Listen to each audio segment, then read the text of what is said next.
Hey, good evening, everybody. Mark here at Discover Your Home. Thanks again for joining us. And tonight I am going to talk a little bit about some items or some suggestions that you could do to your basement to, one, make it a little bit more family friendly, or really be able to utilize the space a little bit more.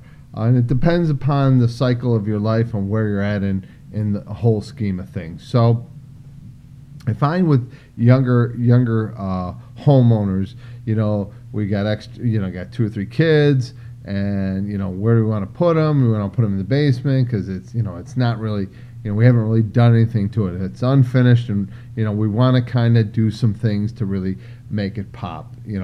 And families are changing. We've got situations where kids are moving back in, and mother and father-in-law moving back in due to a death, an illness, or something of that sort. So there's a lot of different changing situations for folks. So there's some things here that we can make some suggestions on to possibly helping you in turning around.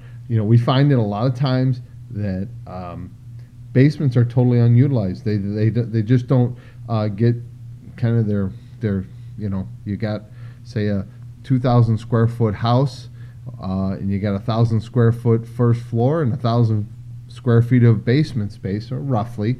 It's nice to have. It's nice to be able to utilize it and really kind of pull from it to put extra space, whether it's an entertaining area, it's an extra basement or two, an office down there. A lot of space can be utilized.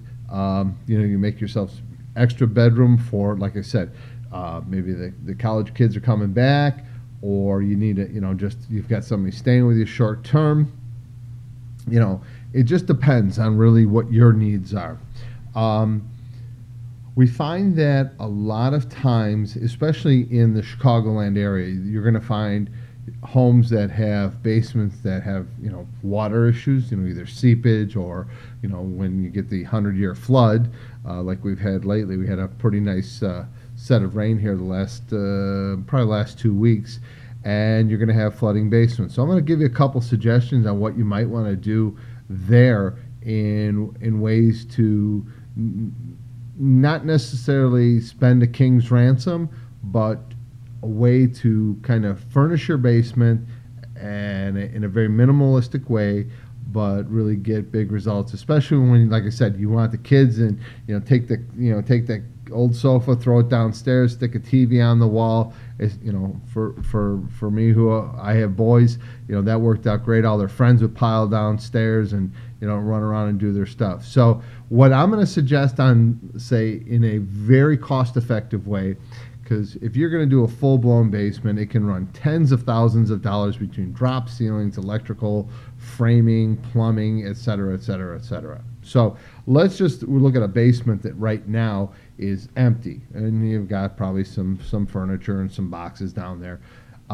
What I'm going to recommend is a couple things, and I've recommended this to many of my clients that don't want to spend a lot of money, but they really want to be able to enhance the look of their basement. First, I always tell them, when you have the floor joists above you, a lot of times you either put drop ceilings or drywall up there.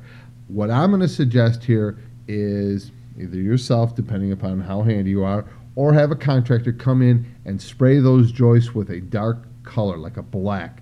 It creates a void, okay?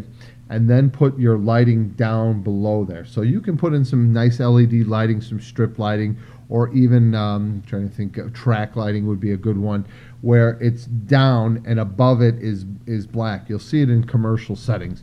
So it creates a void. It's a real cost-effective way to approach a basement without, there again, spending a lot of money, but wanting to be able to kind of freshen it up and give it a place that you feel like you can go down there. It's just not this dark, dank place that nobody wants to go into. Secondly, this is kind of twofold. You can use a masonry coating on the walls in case you have some issues with any sort of seepage or whatever.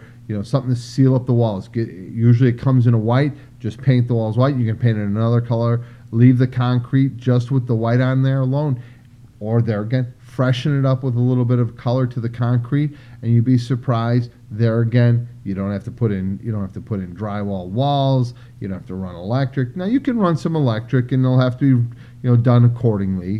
Drop down through conduit and boxes and stuff. It'll give it more of an industrial feel if you want to go that route. That's a really great way to just kind of brighten the room up, because as you notice, if you go down in your basement right now, it's probably, if it's unfinished, it's probably pretty dark down there. There's usually only those little plastic or ceramic light fixtures that they put in there, probably 2 or 3 of them in your whole basement. So that would be a great opportunity to put in some natural light. Also, while you're down there, clean out your window wells. Okay, one, they get really dirty, and you can get a little bit extra natural light coming in through those window wells. So this is if you have a basement. Okay. And finally, on the flooring aspect of it, and this is one thing that I try to talk a lot of customers into, just because of if they've had problems with water in their basement. Because if you've had water in your basement, and put up your hands out there, you know what that looks like. Okay, you got to cut out drywall, you got to get it all dried out, you got to tear up the rugs. If it gets under the tile flooring, you got to tear up the tile flooring. I've been in many of these basements. It can be an absolute nightmare, and it's very time consuming. And if you got a fully finished basement, it can be a little bit of a pain. So I'd recommend something to my customers that we recommend. This is a typical Sporadic floor coating. It's generally used for garage floors. It's as tough as nails. I mean, you cannot, if you can put a 5,000 pound vehicle on this every day in and out, and it holds up. This is a great way to finish floor. It's inexpensive when it comes to having to tear something else out. It can be a little pricey to put down, but I'll tell you what. And this is just a multi-fleck approach.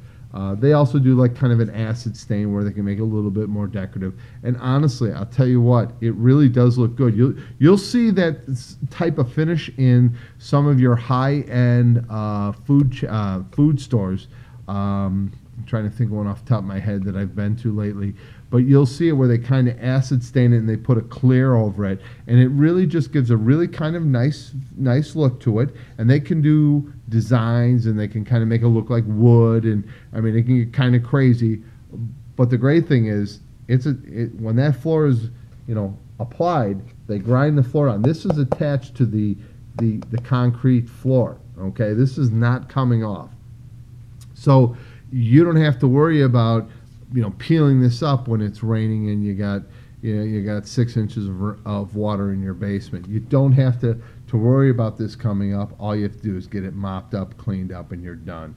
And then you can move furniture around and do whatever else you have to. So this is a nice alternative.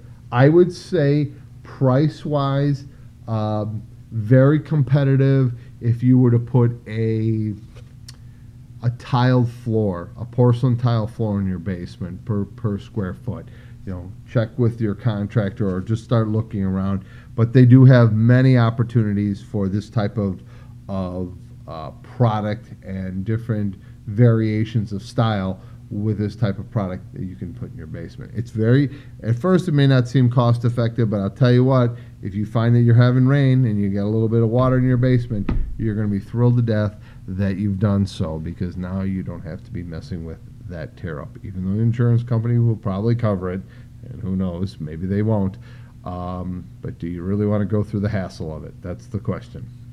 A couple other items. I find that some of my clients that enjoy wine will put a nice, beautiful wine cellar down in their basement, wine cabinets. We've done some great home offices in the basement.